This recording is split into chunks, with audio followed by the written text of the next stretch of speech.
Bonjour à toutes les auditrices et tous les auditeurs de Civis Pacem, l'émission de l'Union pacifiste sur Radio Libertaire.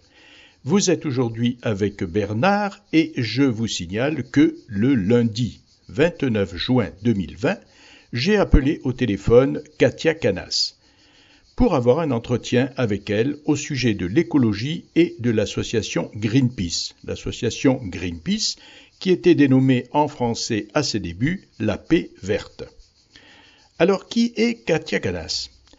D'après l'écrivain Fabrice Nicolino, qui a fait partie à une certaine époque de Greenpeace, Katia Canas est l'un des piliers de Greenpeace en France et il est complète en disant « C'est une véritable écologiste dans l'âme et c'est aussi une belle personne ».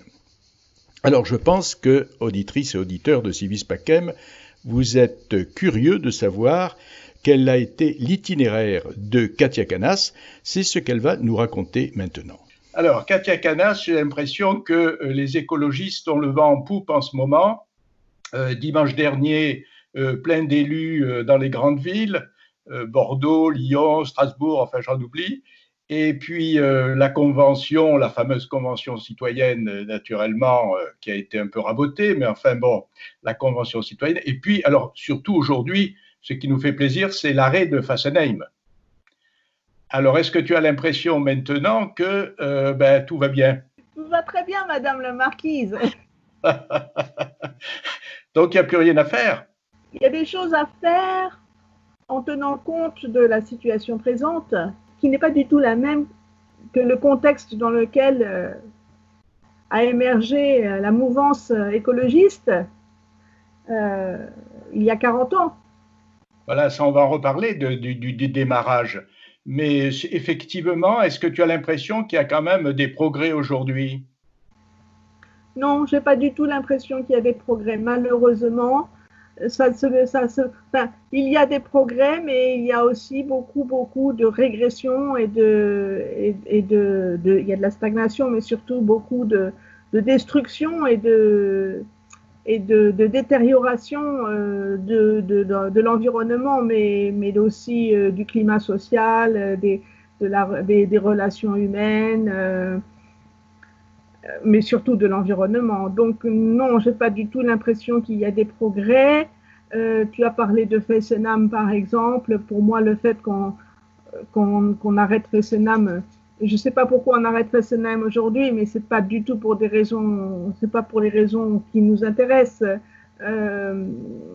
Nous, on s'oppose au nucléaire, on s'est toujours opposé au nucléaire parce que le jeu n'en vaut pas la chandelle, c'est le cas de le dire, quoi.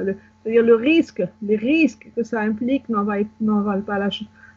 valent pas le coup. Les risques au niveau humain et écologique, bon. Depuis que le combat a commencé en France, après il y a eu 3 Mile Island, après il y a eu Tchernobyl, après il y a eu Fukushima.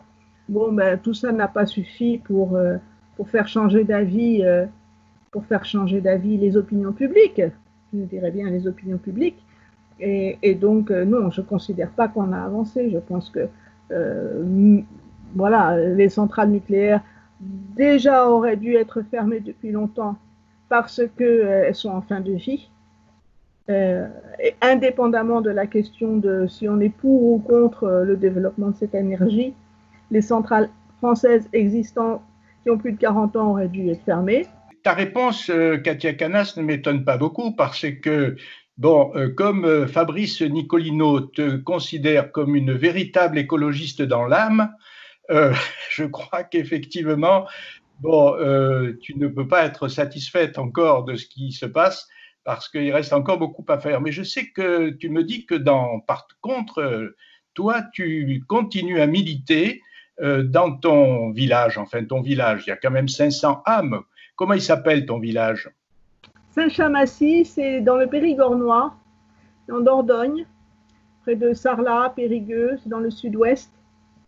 Et voilà, c'est un lieu magnifique, là où la Vézère se jette dans la rivière Dordogne. C'est un lieu absolument magnifique où je me suis installée il y a 23 ans, il y a 25 ans, en tant que réfugié politique. Alors, c'est un terme que j'avais inventé, réfugié politique, mais c'était le terme correct, quoi. C'est-à-dire que lorsque j'ai commencé à avoir des gosses, eh bien, j'ai quitté la pollution parisienne pour qu'ils puissent respirer. Et je suis restée là. Et alors, tu as un maire, tu m'as dit, tu as un maire qui a été élu dès le premier tour aux élections municipales, lui, il s'appelle comment? Parce que c'est un maire vert. Alors, c'est un maire vert qui s'appelle Roland Delmas. Roland Delmas, voilà, qui est un militant des Verts depuis longtemps, et puis qui s'est retrouvé maire de notre village. Voilà, il est maraîcher bio. Et alors, toi, tu t'impliques un peu dans cette municipalité aussi? Non, moi je ne m'implique pas dans la municipalité en tant que telle, je m'implique au niveau du territoire, c'est-à-dire que maintenant pour moi, je ne crois plus à ces combats idéologiques et à lutter contre ceci et contre cela. Je ne le fais plus, je ne crois pas que ça marche.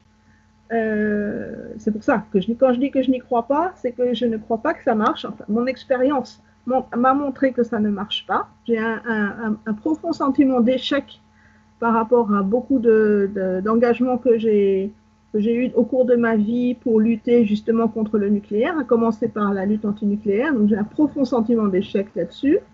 Et puis sur d'autres choses, par rapport aux autres pollutions industrielles, chimiques, les pesticides, les produits chimiques qu'on utilise, la pétrochimie. Donc voilà. Et ce à quoi je crois aujourd'hui, c'est l'implication dans des projets locaux. Et puis vivre ce à quoi je crois. Donc déjà, j'ai radicalisé mon mode de vie énormément. Tu vois, je te parle depuis ma chambre. Tu vois l'état des murs, mais j'y suis très heureuse. Et là, pendant que je te parle, en face de moi, il y a deux petites hirondelles qui se reposent au-dessus de mon lit, au-dessus de mon lit. Ah bon. Et voilà, c'est mes copines. Et donc voilà, je ne veux plus travailler, je ne veux plus travailler, je veux dire, je ne veux plus être dans le système du salariat, ni même échanger mes services contre de l'argent. Et donc, je vis avec extrêmement peu, mais je suis riche. J'ai tout ce qu'il me faut, j'ai un jardin, j'ai des amis, voilà, j'ai tout ce qu'il me faut.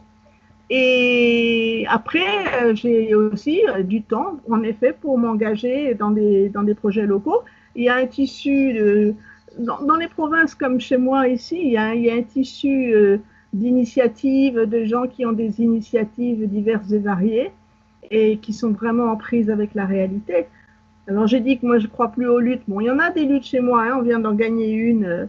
Il y avait un projet de contournement d'un village qui s'appelle Bénac. Oui. Peut-être as-tu entendu parler parce qu'on en a parlé un petit peu un peu plus loin que la Dordogne.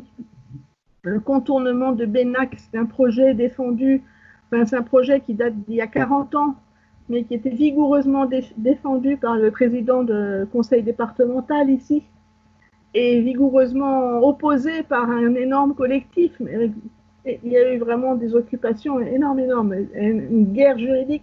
Bon, on a gagné là. Lundi, on a gagné ça aussi. Bon, alors tu vois que tu remportes encore des victoires. Et alors, je sais que tu m'as dit aussi que tu animais un café écolo, philo-écolo. Oui, alors voilà, c'est-à-dire que on est quand même dans une situation nouvelle, dans le sens où l'heure n'est plus justement à dire, bon, il faut rouler à 100 km au lieu de rouler à 110 km sur les autoroutes et tout ira bien comme ça. L'heure n'est plus à se mobiliser là-dessus. L'heure est, voilà, le changement climatique, il est lancé, c'est fait, c'est en route. Les effondrements d'hiver, ils sont en route. La biodiversité, c'est fait. Donc le monde, ça y est, il est totalement en train de changer. Bon, sans parler des drames humains, les migrations humaines, sans parler des virus qui se baladent, qui vont continuer à se balader. Bref, voilà, c'est en route tout ça. Donc tout est à réinventer et tout est à repenser dans cette nouvelle donne, quoi. Voilà, c'est pas la fin du monde, mais c'est la fin d'un monde et tout est à réinventer et à repenser. Alors voilà, j'avais besoin de le faire avec d'autres, bien sûr, pas tout seul dans mon coin en lisant les bons bouquins. Et ça se passe à quel endroit? Alors, ben voilà, j'ai lancé ça dans cette ville qui s'appelle Le Bug au mois de novembre dernier. Et nous nous réunissons une fois par mois, tous les derniers samedis du mois, dans un café. Et voilà, nous sommes entre 10 et 30 à refaire le monde sur un thème précis. Et c'est formidable. Et le dernier thème, alors, c'était lequel, Katia Canas? Le dernier thème, c'était sur les biens communs.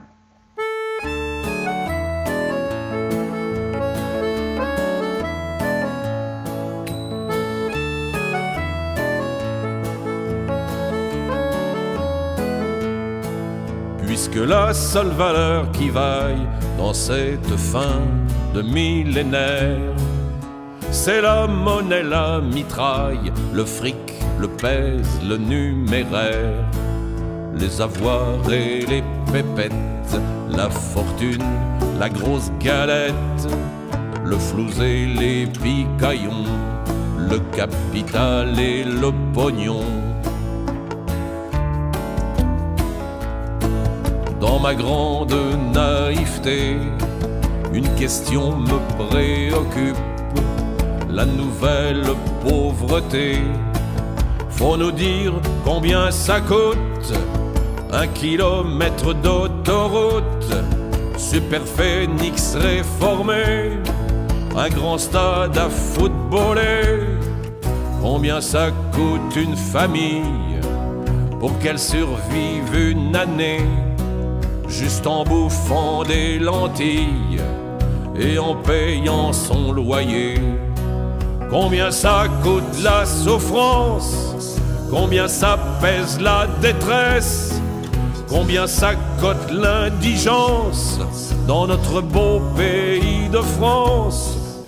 Oui, dites-moi combien ça coûte un Charles Leclerc, un Exocet, un joujou de chez Dassault, un TGV supersonique, un cocktail ministériel, les grands travaux présidentiels. Combien ça coûte le prestige, combien ça coûte l'indifférence? La la la la la la la la la la la soin.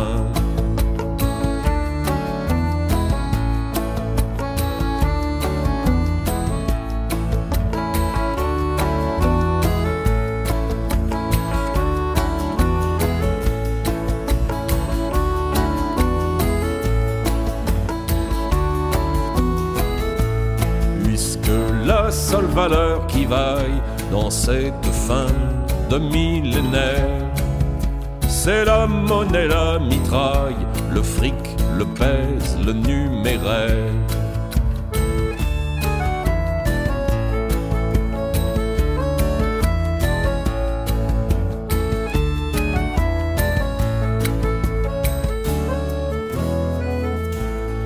Vous êtes à l'écoute de l'émission Civis Pacem de l'Union pacifiste. Vous venez d'entendre une chanson de François Béranger, une chanson ancienne mais qui reste toujours d'actualité.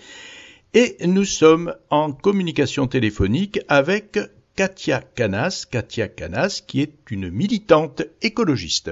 Et alors là, pendant 3 mois, tu me dis que tu as été interrompu, bien sûr, à la cause de la catastrophe du coronavirus. Comment tu as vécu cet état d'urgence sanitaire dans la région où tu es, bien sûr, mais aussi par rapport à ce que tu as rapporté sur ta page Facebook? Je voyais que tu parlais beaucoup aussi des problèmes de santé, que tu as publié des livres, que tu disais qu'avec un jardin et des livres, c'était très bien. Comment ça s'est passé?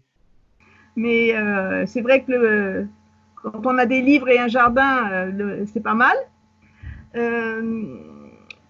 Alors, la Dordogne a été exceptionnellement épargnée. Oui, tant mieux.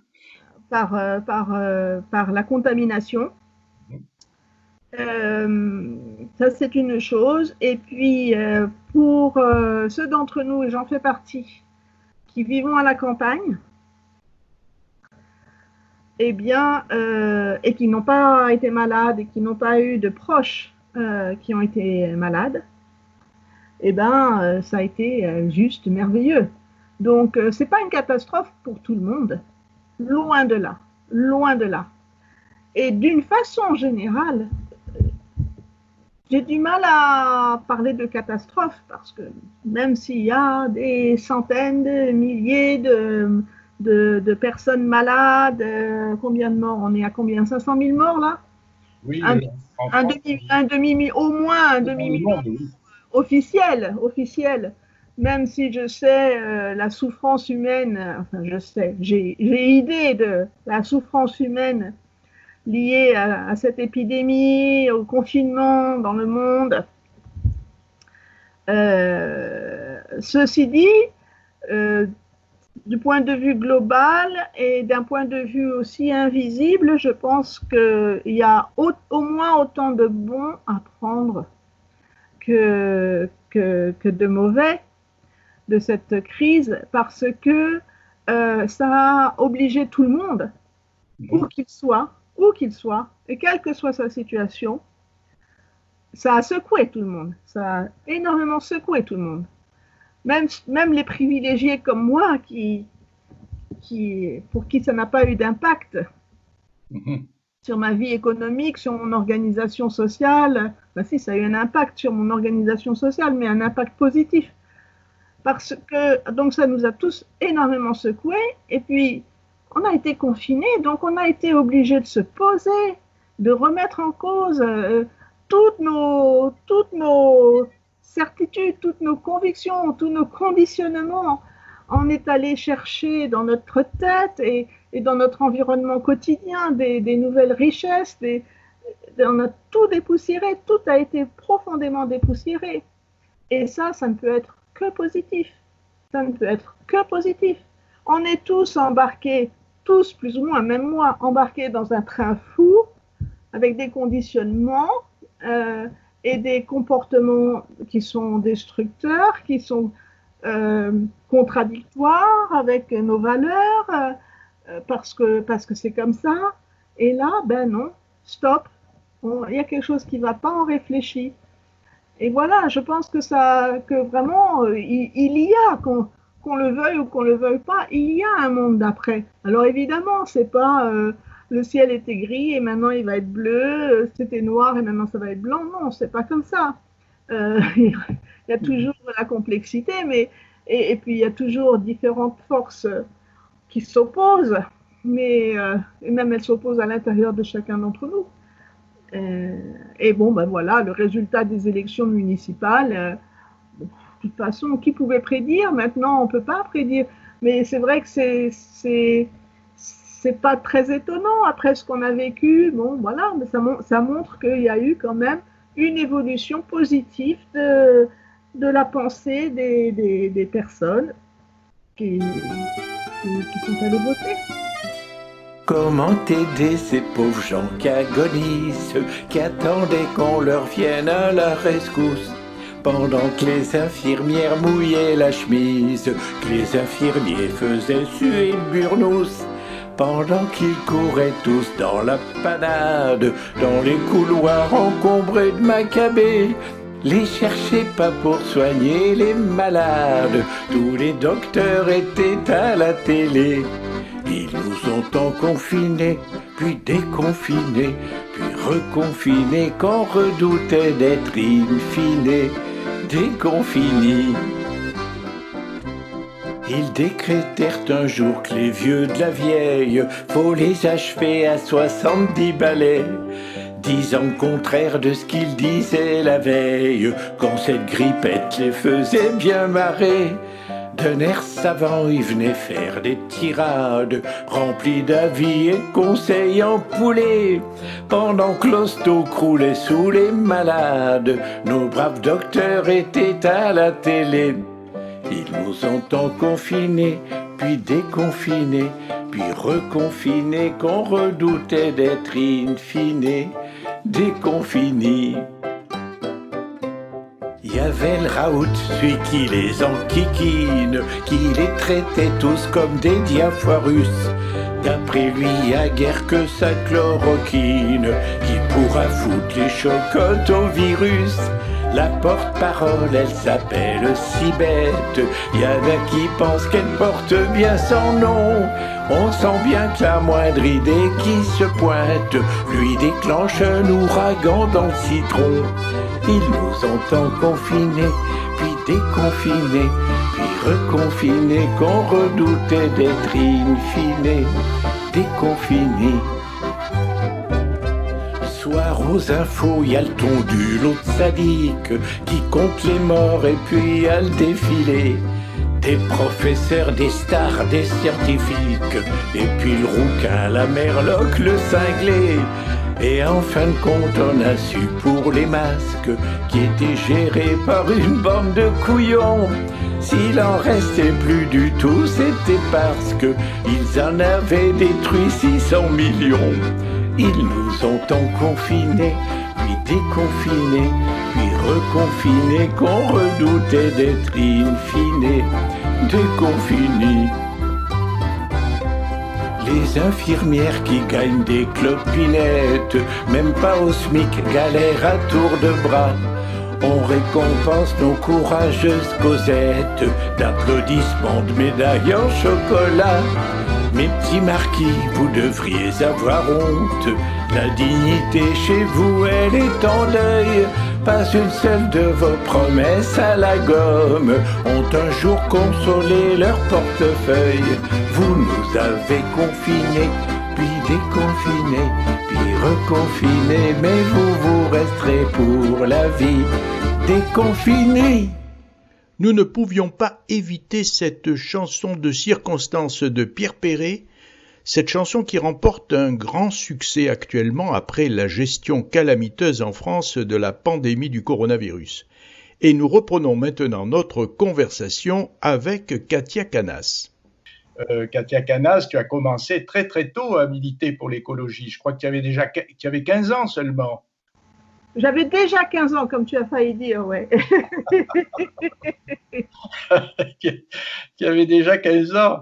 Et tes parents t'ont laissé partir comme ça, parce que tu t'es embarqué rapidement sur un bateau. Mais avant même, je crois que tu as créé presque le bureau avec les Amis de la Terre, le bureau de Greenpeace. Oui. Alors raconte-nous un peu le début. Alors, c'est vrai que j'avais de qui tenir, puisque mon père, qui était grec, était un original, et ce qu'à l'époque on appelait un marginal, mais à l'époque, ça n'avait pas la dimension péjorative que ça a aujourd'hui. Aujourd'hui, quand on parle d'un marginal, c'est un rebut de la société. À l'époque, dans les années 70, un marginal, c'était quelqu'un qui avait choisi de vivre en marge de la société. Et donc, dans ce sens, mon père était un marginal. Et il avait été militant communiste dès son plus jeune âge. Ah. Et c'était un voyou en Grèce au moment de la guerre, là-bas, et il avait été arrêté. Et puis, il s'était évadé. Et il s'était caché dans un bateau qui allait en Union soviétique. Et puis, arrivé là-bas, il avait été accusé d'espionnage et il avait fait 1 an et demi de camp de concentration en Sibérie. Et il a d'ailleurs écrit une autobiographie qui a été publiée dans les années 70. Et voilà, donc pour dire que j'avais de qui tenir.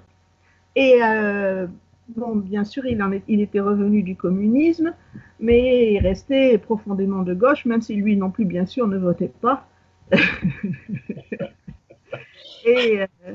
Et il était tout à fait. Moi, j'ai quitté l'école à la lecture d'un philosophe qui s'appelle Ivan Illich. Ah oui. Qui avait écrit un livre qui s'appelle Une société sans école, et qui était profondément anticapitaliste aussi. Hein, et voilà, donc c'est à cause de lui que j'ai quitté l'école. Ça relevait d'un choix politique. J'étais totalement soutenue par mes parents pour ce choix. Tu disais Ivan Illich, mais c'était après 68, ça, après 1968. Oui, mais moi, en 1968, j'avais 7 ans. Hein. 7 ans seulement, voilà. Ivan Illich, tu l'as lu un peu plus tard. Voilà, mais je l'ai lu quand j'avais 14-15 ans. Voilà. Ah, d'accord. Et c'est pour ça que j'ai quitté l'école. Alors, Ivan Illich, c'est aussi celui qui a été vraiment le précurseur de la pensée écologiste au départ. Hein. Ah oui. La pensée écologiste, c'était pas juste la biodiversité et les équilibres naturels. Hein. C'était vraiment une réflexion sociale globale qui a été reprise par André Gorz, par exemple, et qui a inspiré donc, par exemple, les Amis de la Terre, enfin les premiers mouvements écologistes en France et dans le monde. Et la pensée d'Ivan Illich, qui a énormément écrit hein, sur les transports, sur l'énergie, sur le travail, sur la convivialité, sur la médecine, reste totalement inégalée. C'est toujours extrêmement frais, radical, frais, et puis, comme on dit, judicieux, quoi. C'est toujours juste. C'est vraiment la lecture. Il y a une lecture à avoir en termes critique sociale, c'est bien celle-là. Voilà, c'est celle-là. Alors, voilà, il fallait de qui tenir. Et puis, en effet, j'ai rencontré, quand j'ai quitté l'école, je me suis engagée avec les Amis de la Terre. Et là, j'ai rencontré Rémi Parmentier oui. et d'autres, une bande de jeunes étudiants avec qui on a créé Greenpeace en France en 1977. Et c'est parti de là. Alors, je crois que, Katia Canas, tu étais dans le 13e arrondissement pour faire tout ça. Greenpeace avait des locaux dans le 13e arrondissement, oui. J'ai lu que tu disais à un moment donné, le premier bureau de Greenpeace France, c'était deux tables branlantes dans une usine désaffectée glaciale, avenue de Choisy, dans le 13e arrondissement. Tu vois.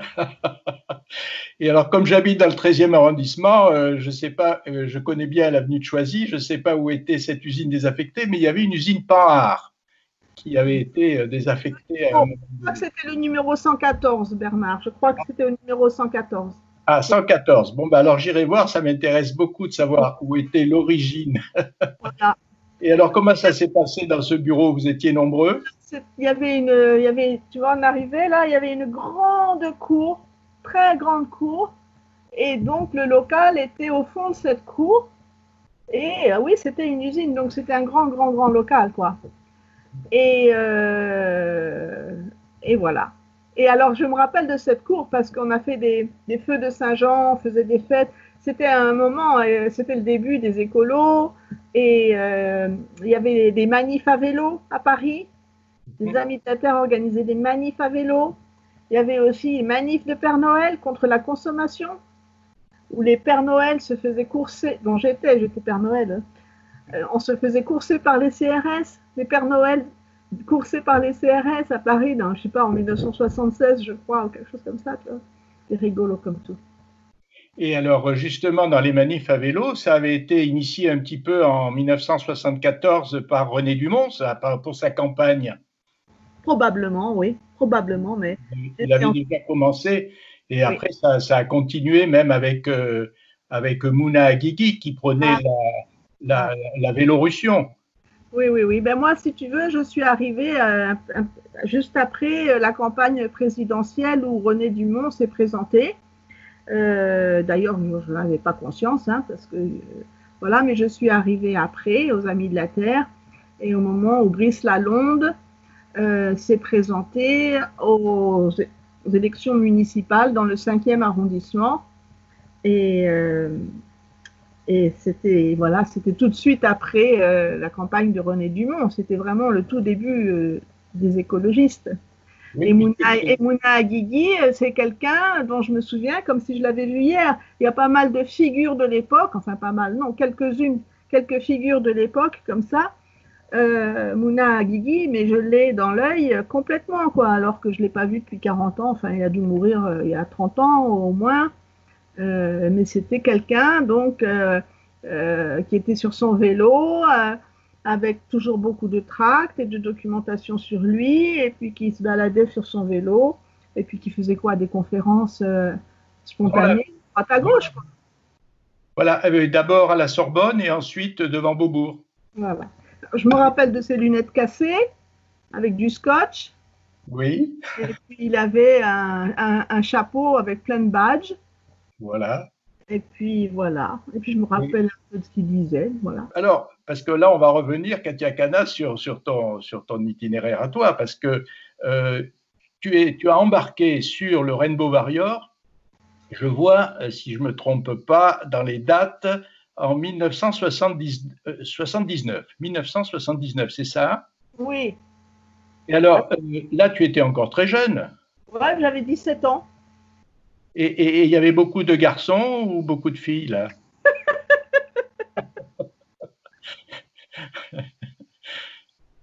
Comment ça s'est passé sur ton bateau? À ce moment-là, je n'y allais pas ni pour les garçons ni pour les filles. Ah bon? J'y allais parce que je voulais sauver les baleines. Ah bon. Et justement, tu avais un projet justement pour sauver les baleines. C'est toi qui l'avais lancé avec les Amis de la Terre? Ah non, moi je suivais avec beaucoup d'admiration ces garçons et ces filles qui avaient quelques années de plus que moi. Mais à l'époque, ça faisait une énorme différence. Entre 15 ans et 18 ans, il y a une énorme différence. Non, moi c'était absolument émotionnel et intuitif et sentimental.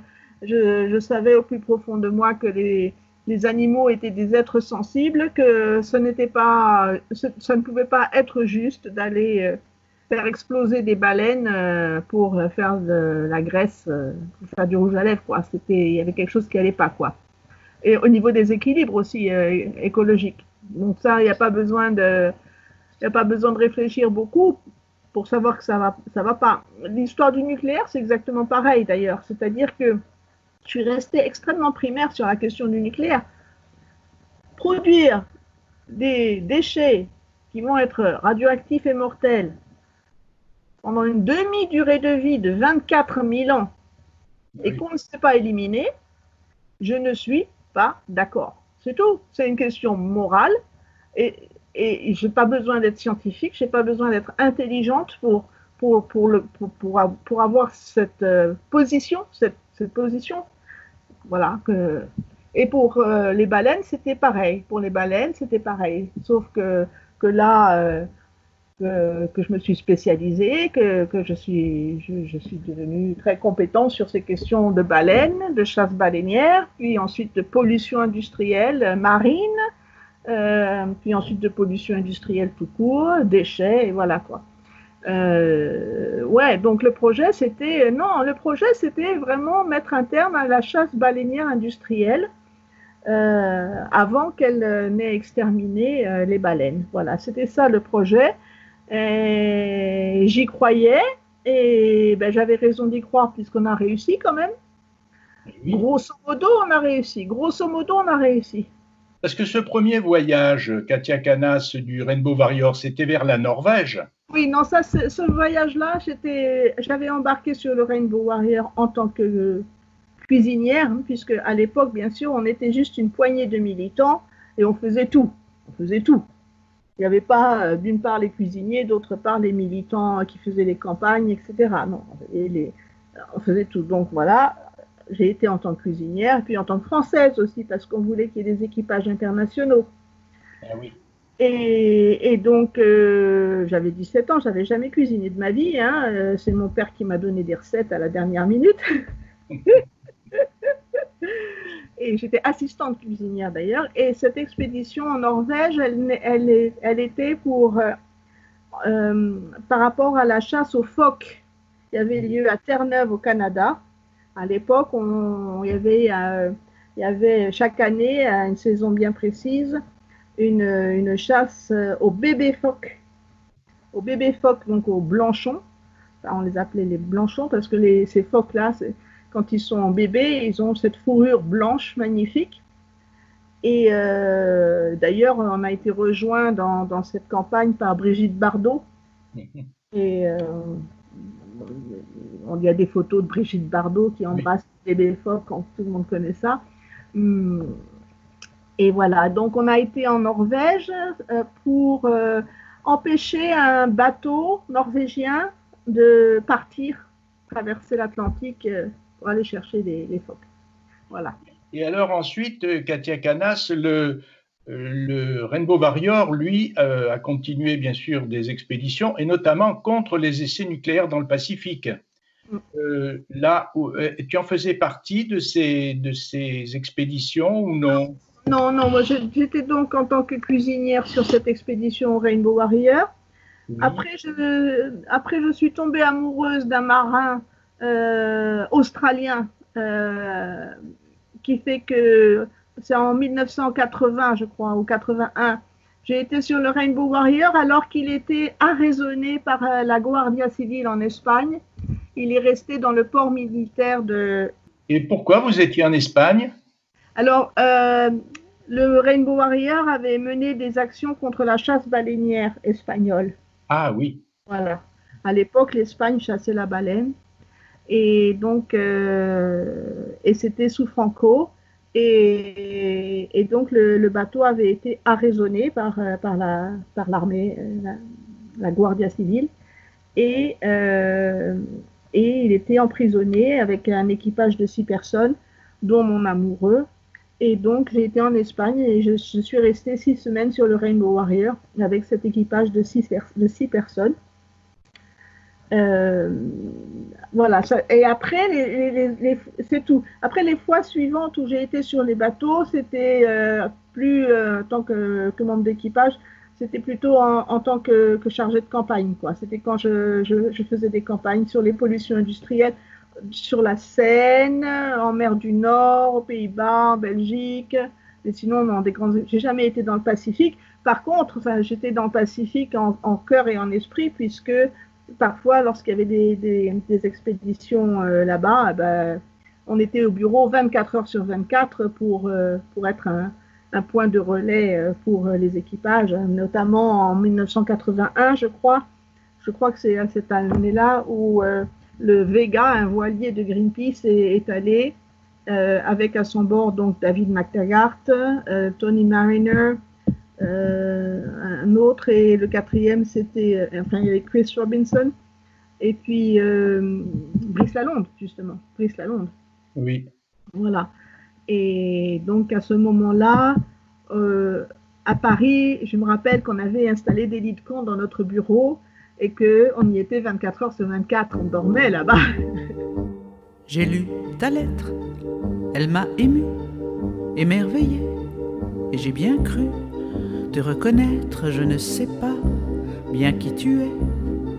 Du même bois, nous semblons faits, je suis Alice. Je ne marchande, ni ne déguise, ni ne corromps, ni ne me vends.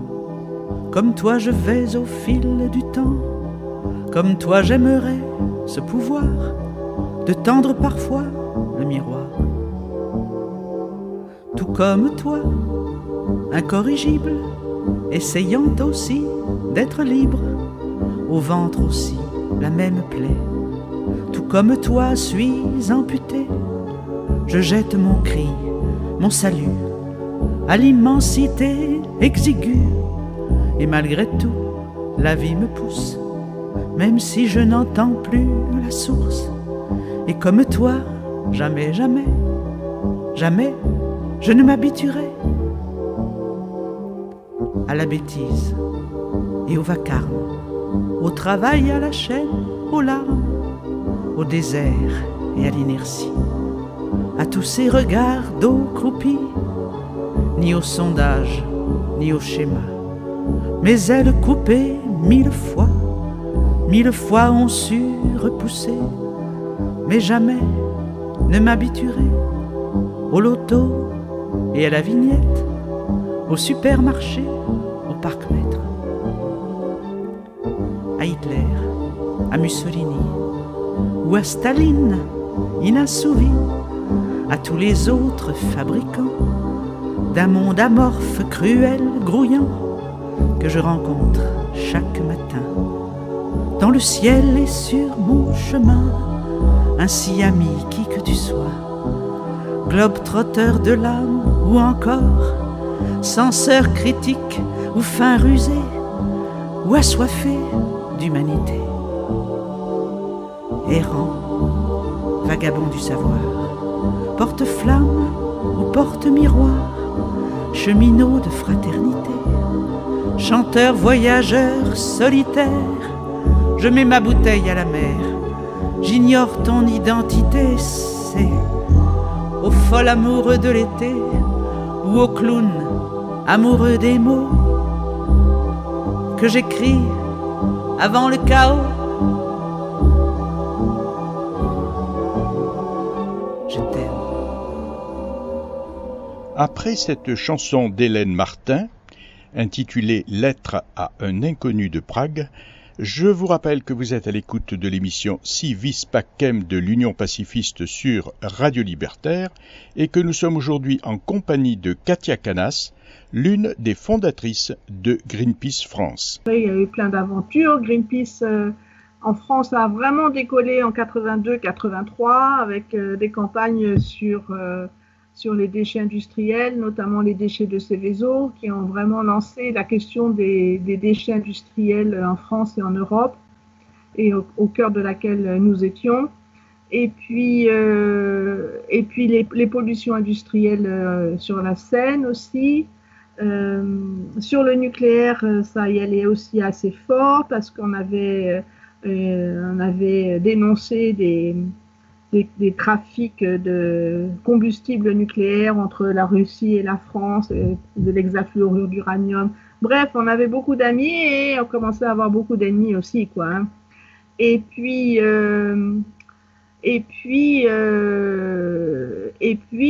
ça a complètement, ça a commencé à très mal tourner en interne chez Greenpeace France. Ah. Il a commencé à avoir des conflits importants et entre deux clans. Et donc, je fais partie du clan de ceux qui ont été virés. Ah bon. 3 mois avant l'attentat contre le Rainbow Warrior, donc il y a eu lieu, comme tu disais, en juillet 1985. Oui, c'est ça. Et donc... Et quelles sont les raisons, Katia Canas, pour lesquelles tu dis que tu as été virée de Greenpeace? Il y avait des raisons particulières? Les raisons, nous les avons contestées au tribunal du prud'homme et on avait gagné. Mais si tu veux, ma conviction absolument profonde, et que j'ai toujours dit, c'est que Greenpeace France était infiltré de l'intérieur. Oui. On ne peut plus logique et cohérent. Je veux dire, ils ne vont pas aller ce que les services secrets ont donc fait sauter le bateau de Greenpeace le 10 juillet 1985. Ils n'allaient pas faire l'économie d'une infiltration au sein de l'antenne parisienne. Voilà. Donc c'est ce qui a été fait.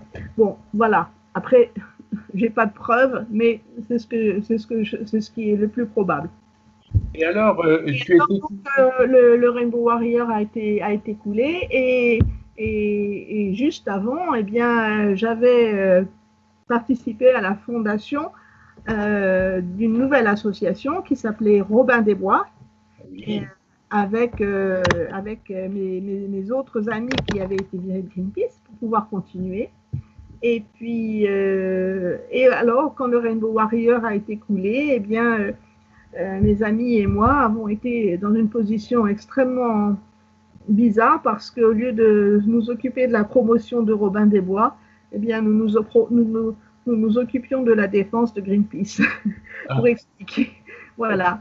Voilà. Et cela avec le cœur très meurtri, puisque c'était terrible pour nous de savoir que le bateau avait été coulé et puis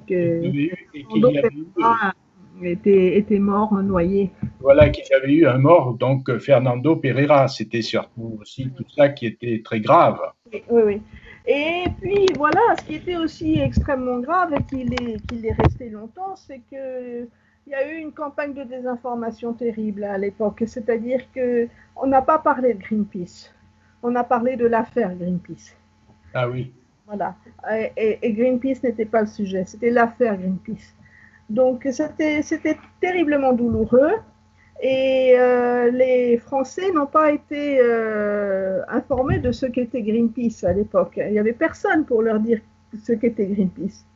Et des années plus tard encore, on entendait, je me rappelle, parce que bon, moi, j'avais été virée de Greenpeace donc à l'époque, et puis en 1990 ou 11, ils sont revenus me chercher. Et donc, j'ai rempilé. Et en 92, j'étais sur le Rainbow Warrior 2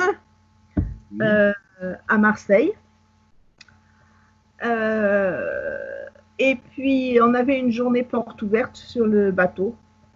Et donc, on accueillait le public. Les gens venaient, les gens qui passaient devant venaient. Et quelqu'un me dit ah, mais c'est vous qui avez coulé un bateau de la marine? Ah. Voilà. Et c'était en 92, ça, c'est-à-dire 7 ans après l'attentat, quoi. Hein. Oui. Et voilà où on en était. Voilà. Alors, mais enfin, là, il y a quand même une histoire qui a été écrite maintenant par David Eloi qui précise bien justement où tu t'exprimes pas mal sur ton itinéraire aussi. Et dans ce livre qu'il faut quand même rappeler, qu'on rappellera hein, sur l'histoire de Greenpeace, là, on remet les choses quand même dans l'ordre, si on peut dire. Parce que maintenant, je crois que les gens savent que ce sont les services secrets français et que ce ne sont pas les gens de Greenpeace qui ont coulé les bateaux de la marine. Alors, quand tu reviens justement à Greenpeace, là, tu es avec des campagneurs, comme on les appelle à Greenpeace, anti-nucléaires, c'est-à-dire que toi, tu restes vraiment engagé dans la lutte anti-nucléaire avec Jean-Luc Thierry et puis Yannick Rousselet. Alors là, tu es appuyé dans la lutte anti-nucléaire. Personnellement, enfin, en ce qui concerne mon histoire personnelle, j'ai participé à fond dans une campagne contre l'arrivée de combustible irradié en provenance du Japon à l'usine de retraitement de déchets de La Hague, dans le Cotentin. Donc je participais beaucoup à ces campagnes-là au tout début des années 80. Ah oui. Au tout début des années 80. Pourquoi je participais beaucoup à ces campagnes-là? Parce que c'était celles que l'on menait. Nous étions une toute petite équipe et nous faisions tout. C'est-à-dire, tout le monde faisait tout. Il n'y avait pas de spécialisation, tout ça. Voilà. Tout le monde faisait tout, et puis quand il y avait un coup de chaud, ben bien sûr, on était au front, tous ensemble mobilisés. Voilà. Donc, c'était ponctuel. Si tu veux, c'était ponctuel. Moi, je n'ai pas travaillé sur le long terme sur le nucléaire. Voilà. Même si j'étais très engagée là-dessus et avec des fortes convictions, autant sur le nucléaire civil que sur le nucléaire militaire, les essais nucléaires, et que j'étais bien renseignée aussi, parce que j'étais jeune à l'époque, et j'avais quitté l'école, donc je savais être autodidacte, j'étais engagée, j'étais quand même voilà, sur le devant de la scène aussi, donc je savais de quoi je parlais quand même. Et mes convictions, je les confrontais. Je me souviens d'avoir lu des livres qui étaient pro-nucléaires, par exemple, pour remettre en question mes propres fondements, pour vraiment savoir si j'étais pro-nucléaire ou anti-nucléaire, quoi. Savoir si c'était pas juste un conditionnement socio-culturel, quoi. Bref, Mais à part ça, moi, je n'ai pas bossé. Comme Jean-Luc Thierry ou Yannick Rousselet, je n'ai pas bossé toute ma vie sur le nucléaire. Non, moi, c'était les pollutions industrielles non nucléaires, chimiques, toxiques, qui sont au moins aussi graves. D'ailleurs, c'est elles qui nous mettent dans le caca au niveau climat aujourd'hui. Alors voilà. Donc Yannick Rousselet, lui, comme d'autres, c'est un militant local qui vient du Cotentin, justement, qui s'est engagé assez jeune et qu'il l'est resté sur la durée. Un militant actif antinucléaire, il l'est resté jusqu'à ce que, et ce faisant, développant aussi beaucoup de compétences, beaucoup d'expertise, et jusqu'à ce qu'il se fasse embaucher par Greenpeace. Mais ça a été tard. Il a été embauché tard. Il a été embauché par Bruno Rebel, Bernard, je dis ça entre parenthèses. Donc c'était Jean Chénaud était président. Il a été au milieu des années 90, lui, en voilà. 95 ou quelque chose comme ça. Oui, c'est à peu près à cette époque. Voilà. Mais quand donc Greenpeace France a été fermé par Greenpeace International 2 ans après l'attentat contre le Rainbow Warrior, et puis a été réouvert en 1990, je crois. Et quand ils l'ont réouvert, c'est là où Jean-Luc Thierry a été embauché pour s'occuper de la campagne antinucléaire. Mais jamais, jamais, jamais, il n'y a eu de mise en berne de la campagne antinucléaire, civile ou militaire, par Greenpeace International ou par Greenpeace France. Et Greenpeace était vraiment, et c'est toujours, je dis était parce que moi je ne suis plus impliquée, mais ça existe toujours et c'est toujours vrai, avant tout une organisation internationale. Et les stratégies en France, ce n'était pas du tout des stratégies françaises, c'était des stratégies internationales. Et le bureau de Greenpeace France a très longtemps été dépendant financièrement de Greenpeace International, qui acceptait de le soutenir financièrement parce que c'était un bureau important, et c'était surtout pour le nucléaire que c'était un bureau important. C'est-à-dire, non seulement c'est un pays qui est extrêmement nucléarisé, mais c'est un pays qui a une importance stratégique par rapport au nucléaire dans le monde. Et c'était des raisonnements comme ça qui faisaient que non seulement on n'a pas lâché le nucléaire, Greenpeace International n'a pas lâché la France, mais au contraire le soutenait. Et c'est pour ça que tous les efforts antinucléaires avaient lieu en France, parce que c'était un pays clé. Alors donc, tu as rappelé, Katia Canas, le nom de Jean Chénaud. Donc Jean Chénaud qui a été président de Greenpeace. Alors j'ai les dates de 1998 jusqu'en 2002. D'ailleurs, c'est Jean Chénaud qui m'avait incité à venir rejoindre un peu plus près Greenpeace. Et ensuite, toi, tu as pris la succession de Jean Chénaud de 2004 à 2008. Donc, pendant 4 ans, tu as été présidente de Greenpeace. Et justement, est-ce que tu considérais que l'écologie, bien sûr, tu étais complètement engagée dedans, mais est-ce que les campagnes aussi pacifistes avaient de l'importance pour toi, comme elles en avaient aussi pour Jean Chénaud? Non. Sincèrement, Bernard, non. Sincèrement, Bernard, non. J'avais pas cette culture, j'ai pas cette histoire d'engagement et voilà. Je m'étais intéressée à la question de la course aux armements, à la question du désarmement, autour de la campagne de Greenpeace sur les essais nucléaires, et puis c'est tout. Donc non. Je peux pas dire que c'est quelque chose qui me tenait à cœur ou qui était à l'intérieur de moi. Je suis désolée. Non, mais je pense que justement, c'est quelque chose qu'on essaie d'avancer dans Greenpeace, étant donné que quand même, si on rappelle l'origine de Greenpeace en 1971, qui était justement contre des essais militaires, Est-ce que cette position qui est est-ce que tu n'as pas l'impression, enfin moi c'est mon impression, hein, mais qu'elle est un peu abandonnée aujourd'hui?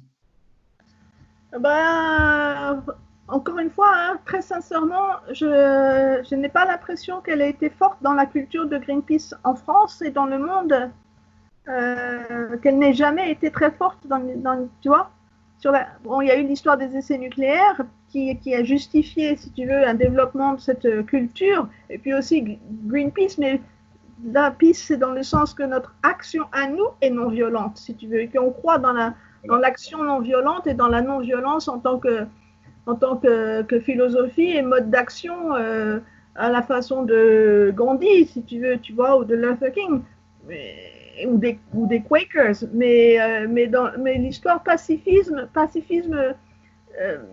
je ne pense pas que ce soit dans l'ADN de Greenpeace, ni au niveau français, ni au niveau international. Je sais que toi, tu as toujours défendu cette dimension de notre organisation, et tu n'es pas le seul. Ni en France, ni au niveau international. Tu n'es pas le seul. Mais ça n'a jamais été vraiment dans l'ADN de Greenpeace. Oui, d'ailleurs, tu as raison. C'est pourtant ce qui est quand même étonnant, c'est que justement parmi ceux qui ont créé Greenpeace, il y avait bien sûr les Quakers dont tu parles, et effectivement des hippies, et puis aussi des déserteurs de la guerre du Vietnam. Parmi ceux qui ont envoyé le premier bateau contre les essais nucléaires. Et aujourd'hui, je vois dans la campagne Paix et désarmement de Greenpeace, parce qu'aujourd'hui, Greenpeace est une organisation très importante. Il y a à peu près en France, je crois, environ 250 000 adhérents. C'est énorme pour une association. Il y a, je ne sais plus combien, plusieurs dizaines de salariés, un budget important. Et puis, je regarde dans la campagne Paix et désarmement, effectivement, la pacification de la planète et la protection de l'environnement sont intrinsèquement liés. C'est dit, disons, sur la définition de Greenpeace. Et puis, Jean-François Julliard, qui est aussi un ancien objecteur de conscience, me disait que c'est dans l'ADN de Greenpeace le désarmement. Mais parmi les thèmes qui sont défendus, il y a d'abord pour le désarmement nucléaire, alors là, effectivement, on en a parlé, et puis il y a aussi de faire appliquer le traité sur le commerce des armes. Il y avait une campagne aussi au début des années 90, je me souviens, il y a eu une campagne qui a été assez brève, mais qui a quand même existé, contre les mines antipersonnelles. Je ne sais pas si tu te souviens de ça. Voilà. Alors là, il y a eu des actions, une application assez forte, et puis on a arrêté. Je ne sais plus pourquoi on a arrêté, mais voilà, on a arrêté.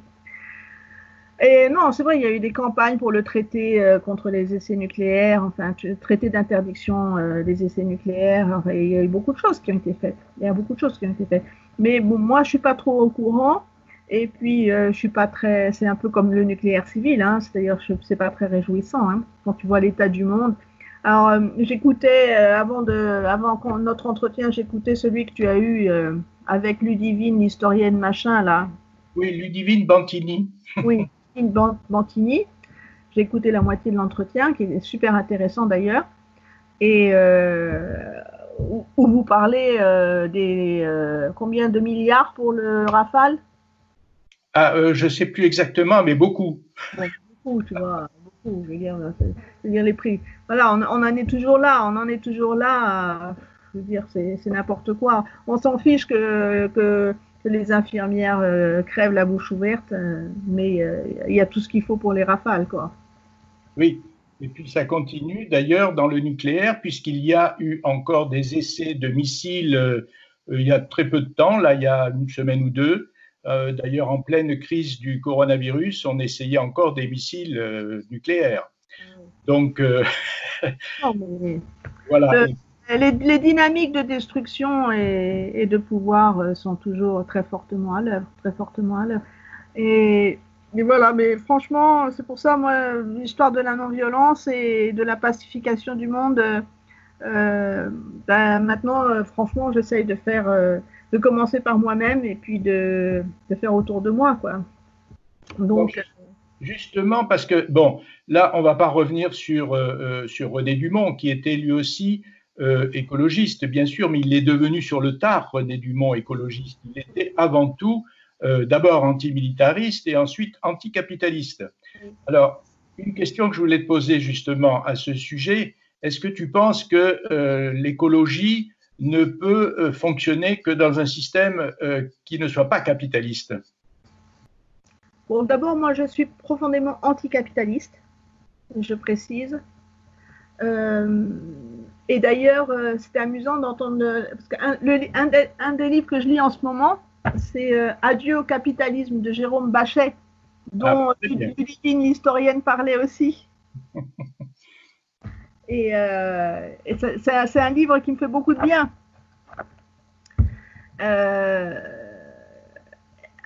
Donc voilà, moi je crois beaucoup que le capitalisme est la cause du problème dans lequel nous sommes aujourd'hui, de l'état du monde, et de l'état du monde et de l'humanité. Hein, du monde et de l'humanité sont deux choses différentes. Hein. Donc je crois beaucoup que le capitalisme en est la cause. Ceci dit, je ne sais pas comment sortir du capitalisme. Je sais pas si je ne vois pas comment c'est possible d'en sortir du capitalisme, parce que c'est pas comme si c'était une chose avec un début, une fin, des limites, des frontières, et qu'on pouvait dire ok, on le prend et on le sort. Donc voilà, ça. C'est pour ça que je crois que c'est un mec qui s'appelle Buckminster Fuller. Oui. Entendu parler? Non, je le connais mal celui-là. Moi aussi, je le connais mal, mais je crois que c'est un penseur et un très original américain. Oui. Buckminster Fuller. Je crois qu'il était ingénieur, un peu un penseur fou comme ça. Et très contestataire aussi. Et je pense que c'est lui qui a dit il faut rendre obsolète le monde dont on ne veut plus. Oui. Voilà. Donc, c'est ce à quoi je m'attache. C'est-à-dire que voilà, c'est là où je mets mon énergie aujourd'hui. Mais je crois effectivement, Katia Canas, qu'en pratiquant la décroissance, un peu ce que tu fais, hein, finalement, ça permet aussi de lutter et de faire avancer l'écologie. Et dans la joie et la bonne humeur. Dans la joie et dans la bonne humeur, absolument. On fait la fête et on s'amuse et on s'éclate. Et on n'a pas du tout envie d'aller au supermarché, d'avoir une belle bagnole et tout ça. On n'a pas envie de prendre l'avion pour se reposer un week-end ou un mois. On n'a juste pas envie. On est tellement bien ici et maintenant.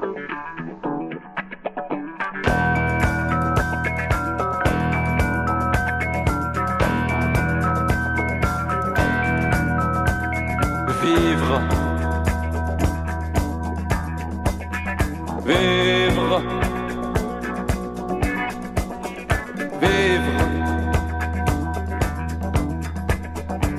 Vivre à l'orée des anses sous des lunes nomades,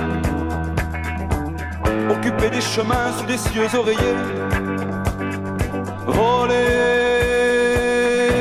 sur un étal de l'amour la jouissance, jouir encore chaque jour pour une éternité, dormir. Dormir en colorant ses saveurs de pivoine, de passions en exil à l'automne germé, rêver de ce qui meurt pour un peu plus de rêve, mourir pour une idée qui ne naîtra jamais, revivre, vivre, vivre. Changer à chaque fois de lieu vers la lumière, traquer l'hypocrisie dans ses derniers recoins, chanter pour des amis venus boire la tendresse et leur dire ces mots qui vous viennent aux mains. Aimer. Aimer plus que son sou pour mieux t'aimer encore. Faire l'amour à crever à des sexes blasés. Danser sous des lilas jusqu'aux dernières aurores. Et s'en aller plus loin vers d'autres amitiés. Vivre.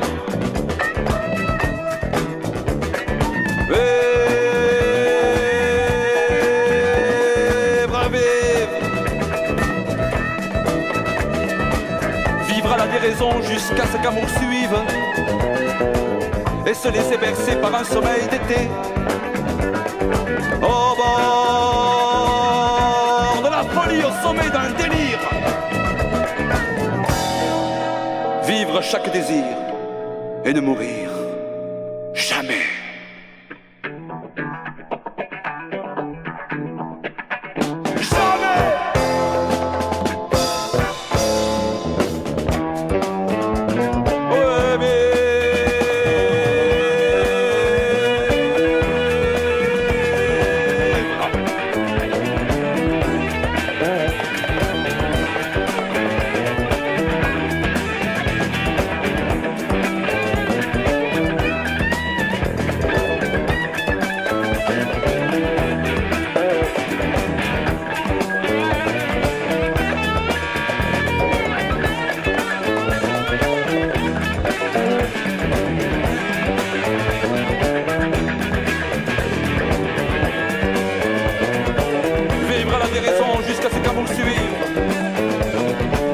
Se laisser bercer par un sommeil d'été.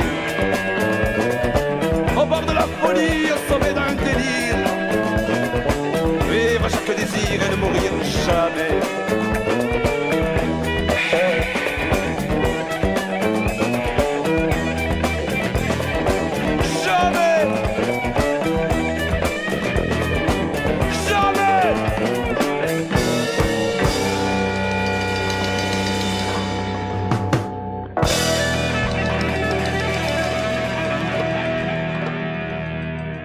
Nous tenons à rendre hommage avec cette chanson « Vivre » à l'artiste Johann Paul Verdier, célèbre voix du Périgord et de l'Occitanie, qui vient malheureusement de nous quitter après avoir chanté dernièrement encore la liberté et l'amour.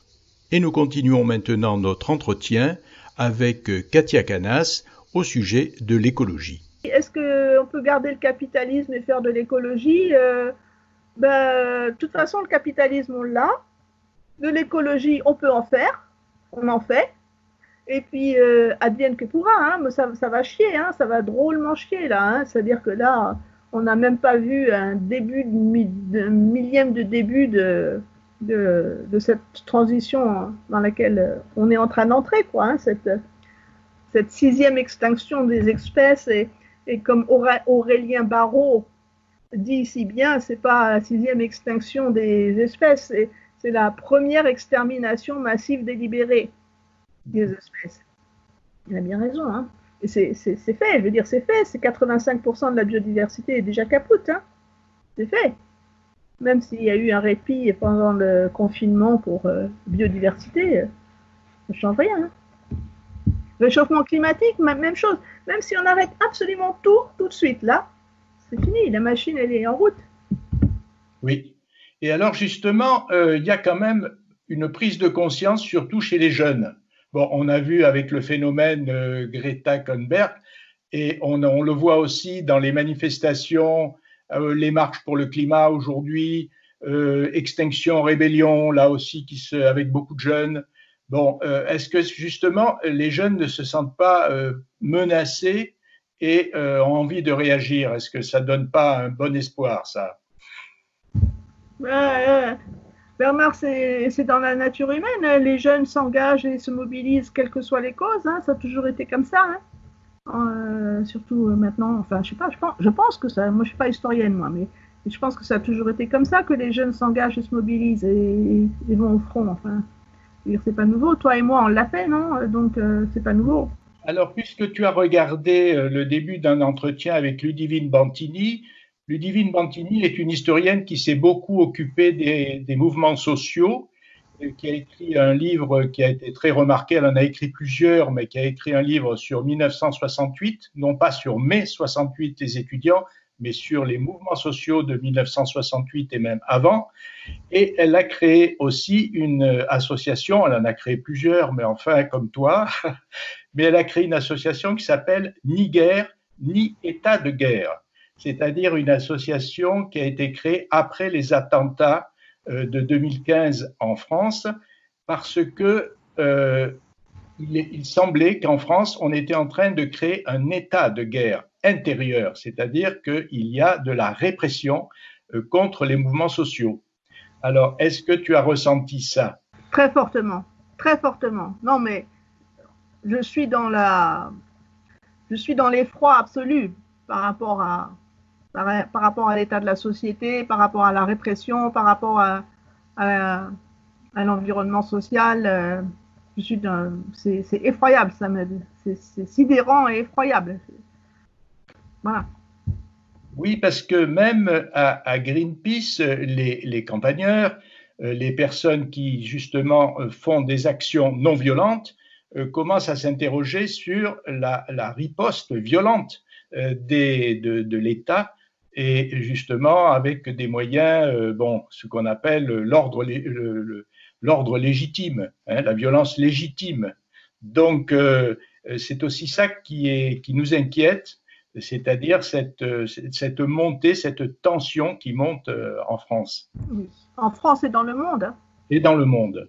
Et dans le monde. Non, mais c'est un système c'est un système militaro-industriel qui ira jusqu'au bout de sa logique. Et donc, bien entendu, nous résistons. Bien sûr, nous nous levons, nous résistons. Et il y a des victimes et il y a des martyrs parmi nous. Et il y en a qui le sont moins. Mais rien n'empêchera cette résistance, c'est tant mieux. Parce qu'il y a un moment donné où trop, c'est trop. Donc, c'est formidable qu'il y ait des gens qui fassent un travail de fond, qui le structurent, qui le pensent, et qu'il y ait des mouvements comme ça. Mais c'est indispensable, c'est indispensable. C'est indispensable. Si j'étais plus jeune et citadine, je suis sûre que j'y serais engagée à fond. Oui. Et justement, est-ce que ça ne t'inquiète pas, parce que toi aussi, tu es mère de famille, je ne sais pas si tu as encore déjà des petits-enfants, je ne pense pas, peut-être pas, moi j'en ai. Donc, je suis surtout inquiet aussi pour les petits-enfants, parce que je me rends compte qu'ils abordent une société qui va être très difficile à vivre, à supporter. Oh oui, mais je ne m'inquiète pas plus que ça. Moi, je te dis, je m'inquiète pas pour l'avenir maintenant. Moi, je suis désespérée pour le présent. Franchement, je suis désespérée. Moi, je suis quelqu'un j'ai toujours été optimiste. J'ai toujours cru que ça irait, qu'on s'en sortirait, que voilà, ça allait se réveiller. Mais la situation aujourd'hui est pire que tout ce que j'avais pu imaginer. Donc, je m'inquiète pas pour l'avenir. Je suis affolée pour le présent. Franchement, c'est le présent qui me sidère. Et l'avenir, non, je ne m'inquiète pas du tout parce que, au contraire, parce que je sais que tout dans la vie, c'est un balancier et que quand ça va mal, et ben après ça va bien, et quand ça va bien, après ça va mal. Et c'est comme ça dans la vie de chacun d'entre nous, mais c'est aussi comme ça au niveau social et au niveau humain. Et l'avenir, il y avait ce penseur, je ne me rappelle plus comment il s'appelait. Je ne sais pas si c'est pas Jaime Samprin, ou je ne sais plus qui c'est qui disait la question c'est pas quel monde laissons-nous à nos enfants, mais quels enfants laissons-nous à notre monde, quoi. Ah, donc oui. Moi je me suis plutôt mis de ce côté-là, quoi. Donc j'ai essayé de faire des gosses qui savent gratter la terre et qui savent penser par eux-mêmes, avoir de l'autonomie et puis rebondir, et puis voilà. Après Inch'Allah. Hein. Ce qui est le plus important. Ben ouais.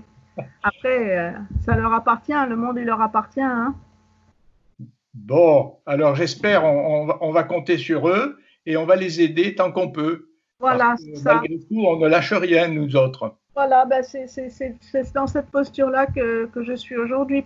C'est plutôt dans une posture de soutien des initiatives existantes et voilà, des choses qui se passent, voilà, de soutien et d'ouverture à ça. C'est-à-dire même dans mon lieu et même dans tout ce que je fais dans ma vie, c'est pouvoir accueillir justement que ce soit des victimes de la répression ou de la violence de ce monde, comme des migrants ou des révolutionnaires ou des résistants ou des jeunes ou des enfants ou des gens qui ont faim, enfin voilà, ou qui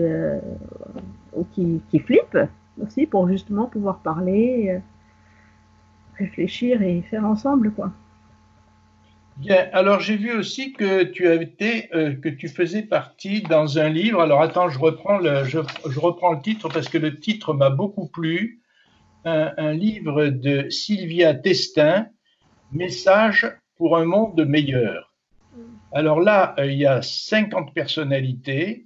J'ai reconnu quelques-uns de tes amis et de nos amis, Fabrice Nicolino, Arnaud Apothécaire, François Verrette, bien sûr, Jacques Bouteau, José Bové. Enfin bon, tu fais partie de toutes ces personnes. Et justement, est-ce que pour un monde meilleur, message pour un monde meilleur.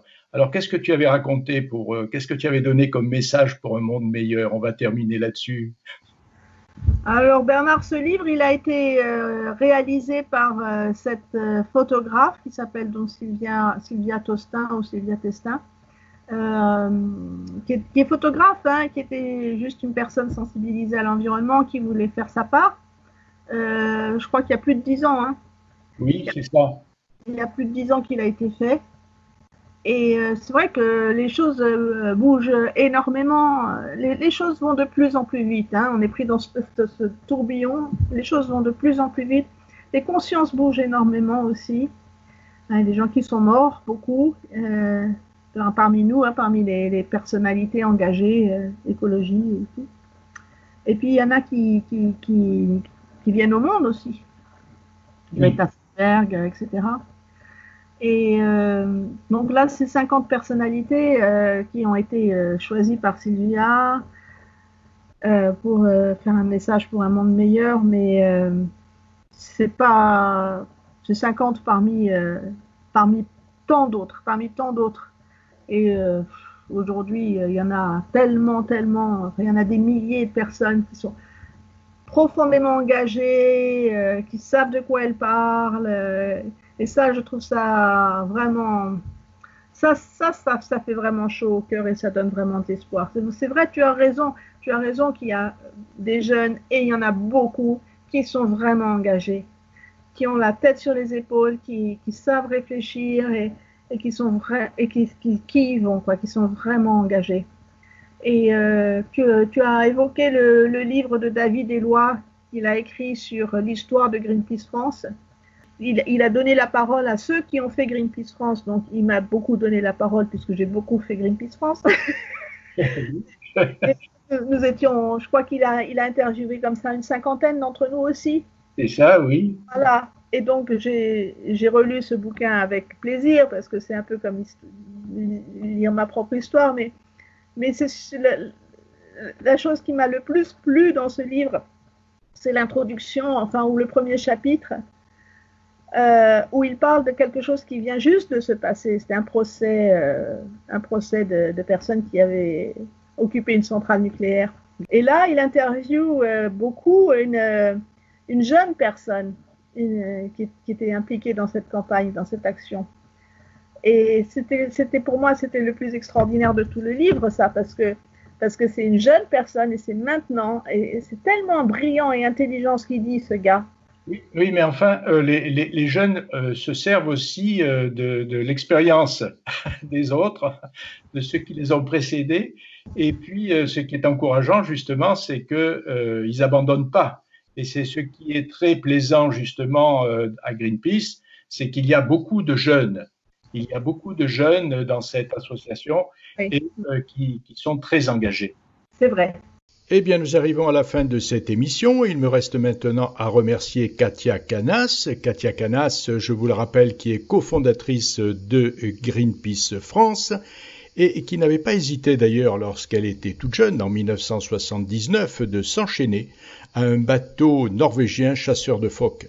Et puis Katia Kanas a recommencé en 1983 sur le plateau de l'émission Droit de réponse de Michel Polac, à s'enchaîner encore, mais alors cette fois à un sénateur italien qui avait escorté des fûts de terre contaminés à la dioxine jusqu'à la frontière. Alors pour avoir une vue plus complète de tout ce qu'a fait Greenpeace France et Katia Kanas, je vous conseille de lire le livre de David Eloi, Greenpeace France, une histoire d'engagement. Et maintenant, je vous dis à la semaine prochaine. Ciao, ciao.